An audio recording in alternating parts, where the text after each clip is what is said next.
बोलो गुरु गोरखनाथ महाराज की।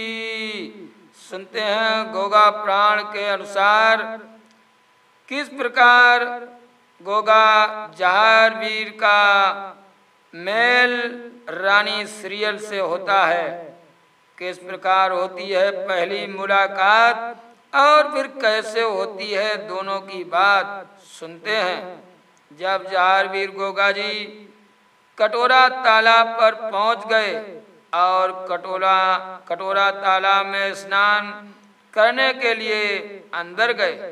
गोगा वीर ताल के भीतर कभी डुबकी मारते थे और कभी कलाबाजी खाकर उल्टे पुल्टे हो तैरने का आनंद लेते थे।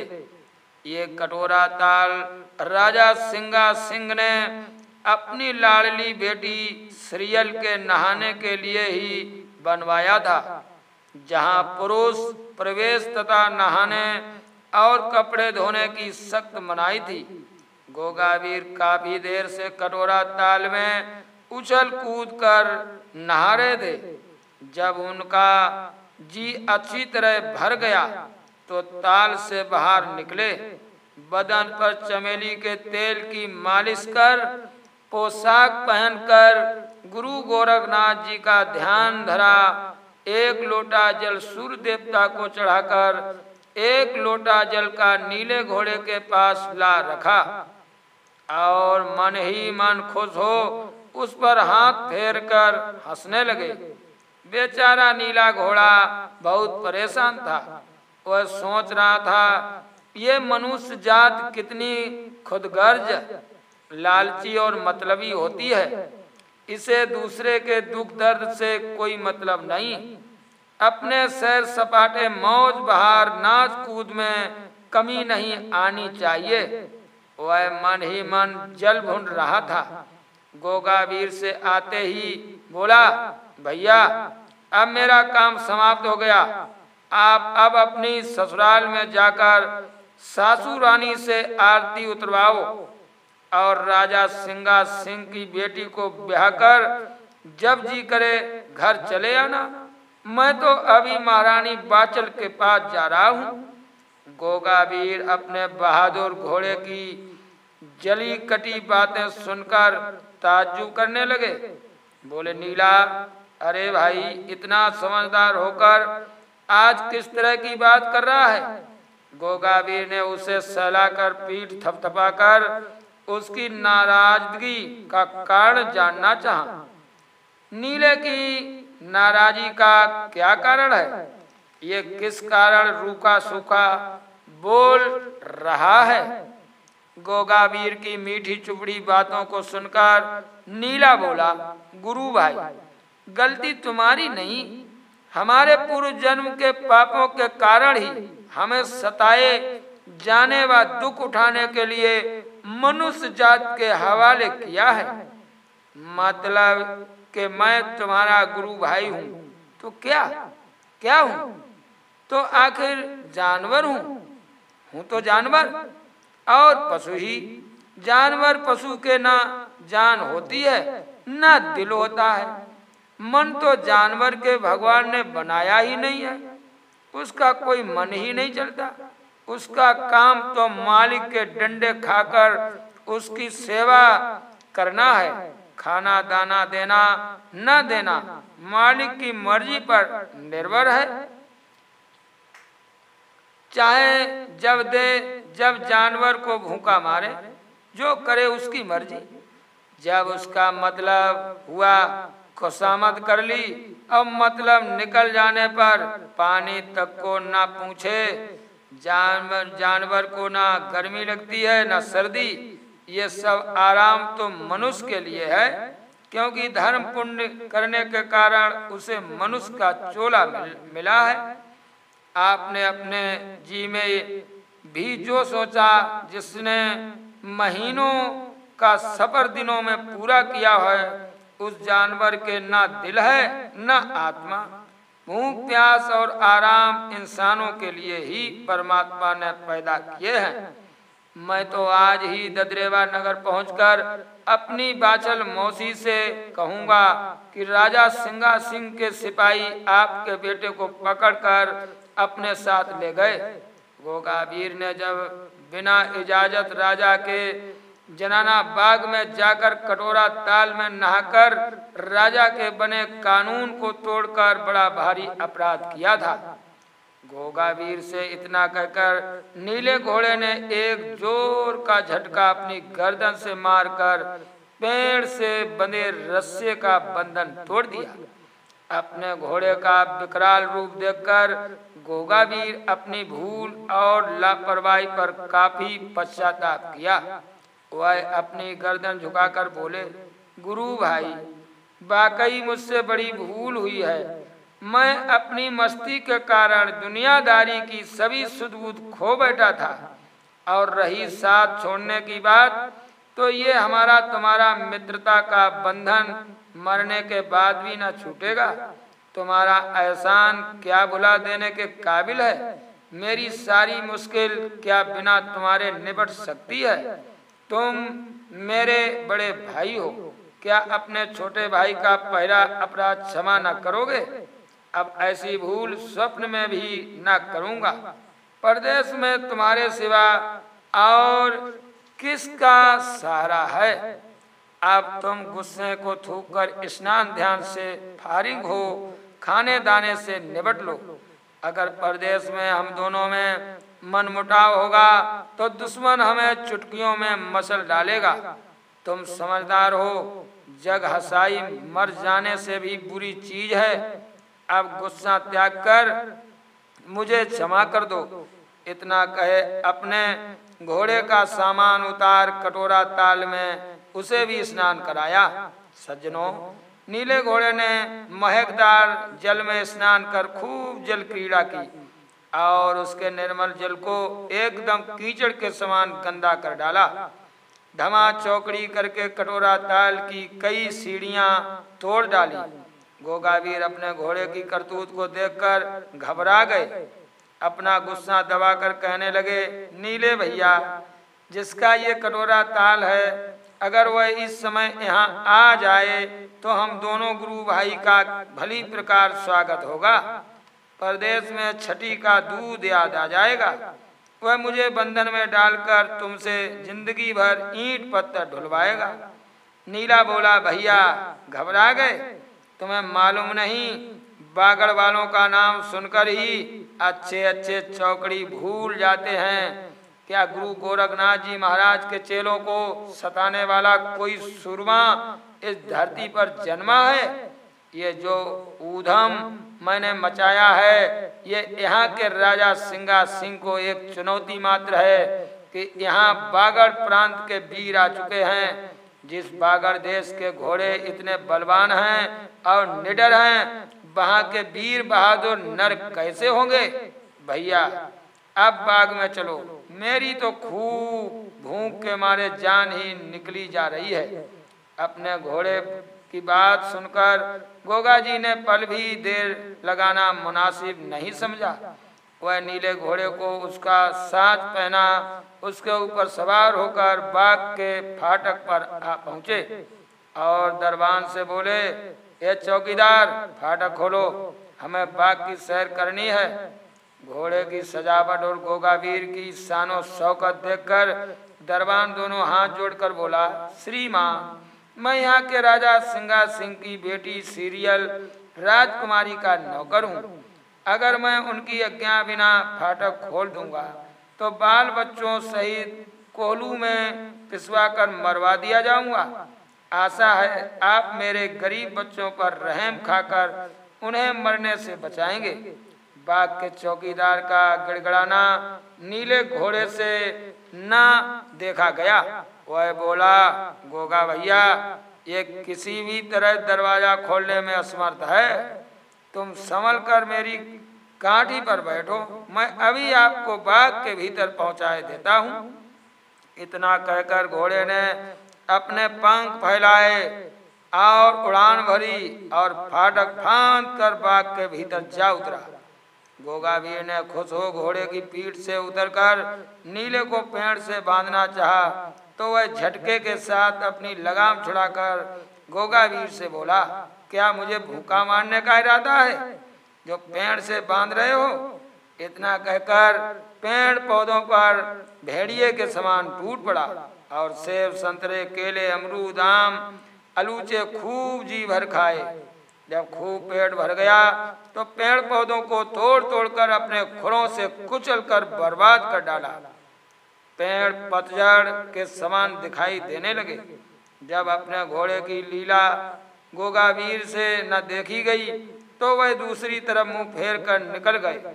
आगे बढ़ने पर उन्हें क्या एक बड़ा ही खूबसूरत सजा सजाया बंगला सामने दिखाई दिया, जिसे देखते ही पहचान गए, अरे ये तो मेरे स्वप्न वाला ही बंगला है, वही बंगला है।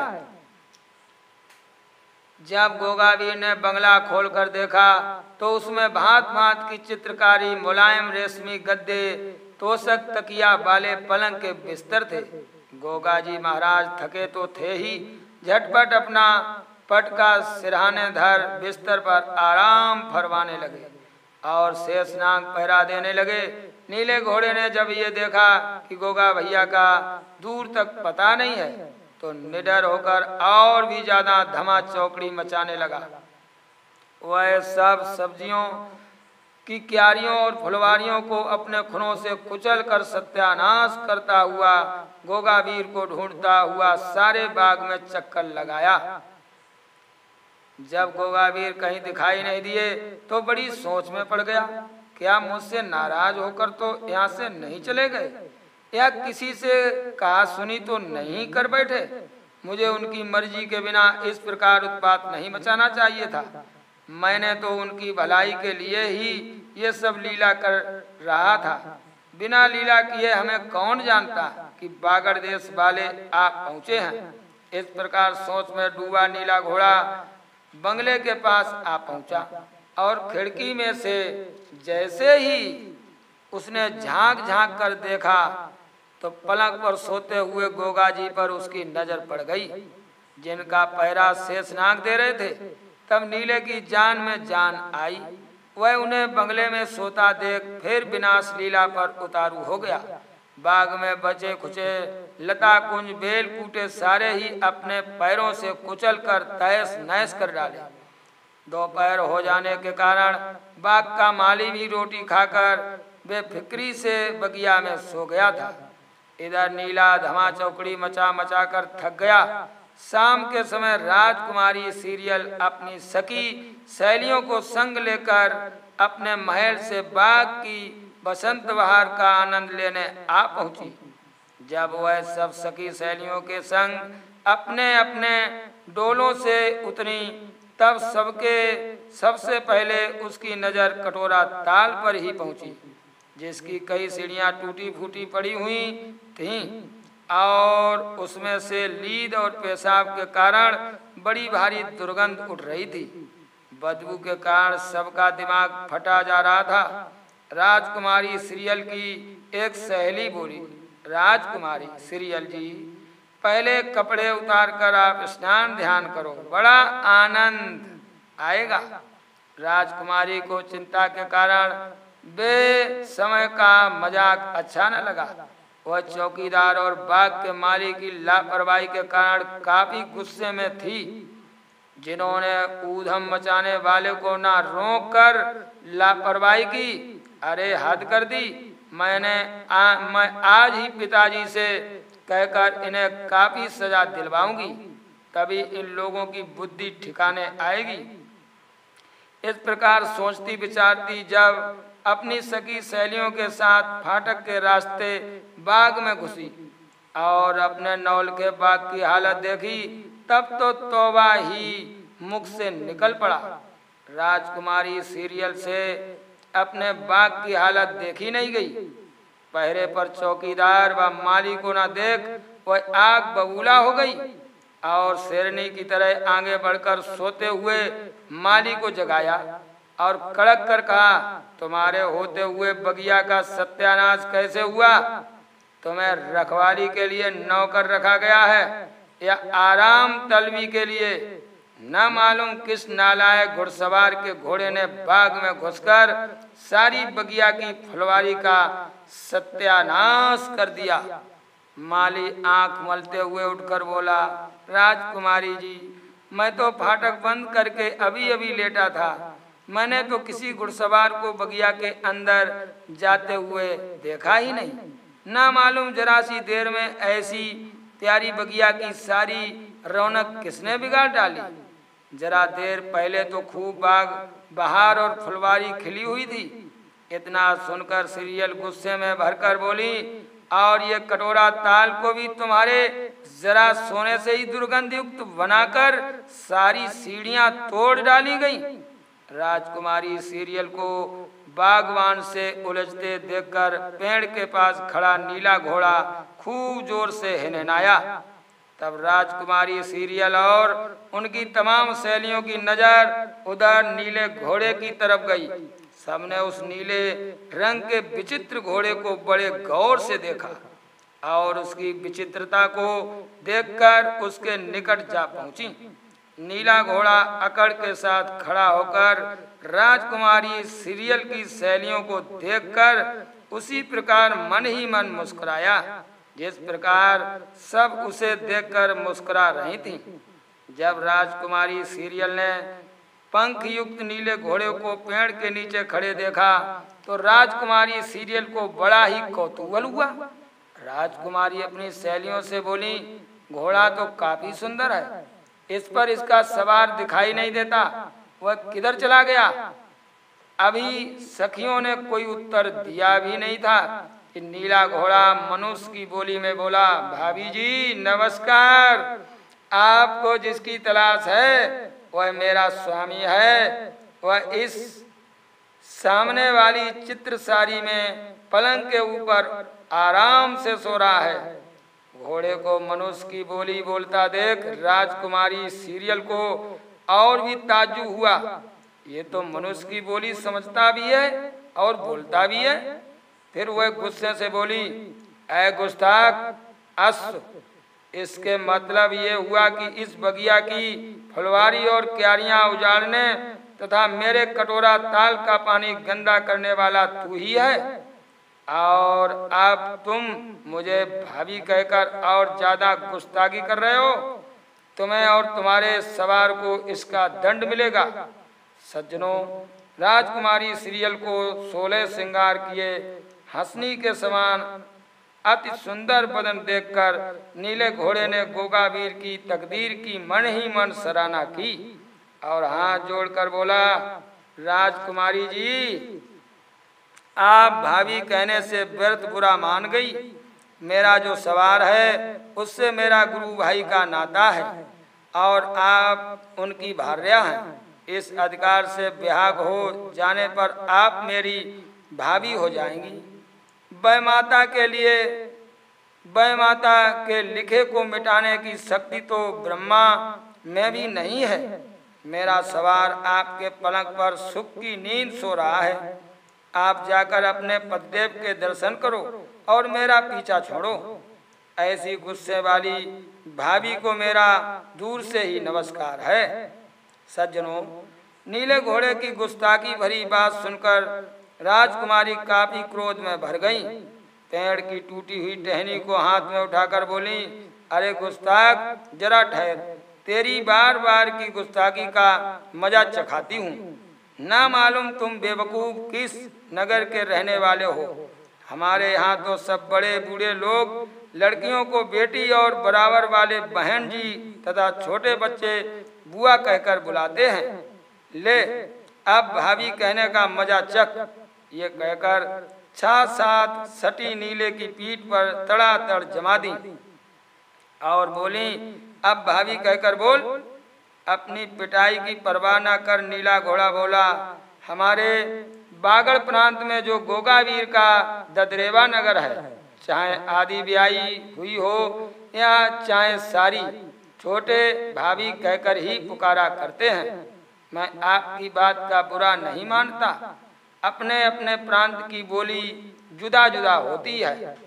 रही मुझे मारने की बात, तो हमारे यहाँ तो देवर भाभी ब्याह हो जाने के बाद ही संटी खेलते का खेल खेला करते हैं।